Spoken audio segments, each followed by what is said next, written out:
installation video for roller blinds. Hi, my name is Ehsan. Welcome to Choice Curtains and Blinds and Shutters website. In this video I would like to show you how you can install your roller blinds. This installation will apply to blackout blinds, sunscreen blinds, and also see-through blinds. Please follow the instructions and you will be safe. First of all, you need a pen, and when you get your brackets, you will make a mark of where the blind is going to be. So you will first pencil mark your blind on the bracket on both sides, left and right.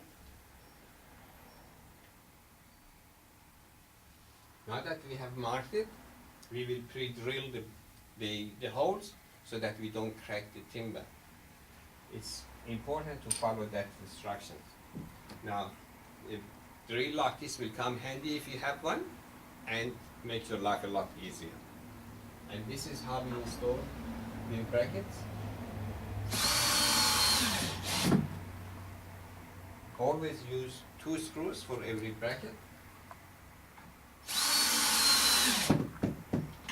That's the right hand side one.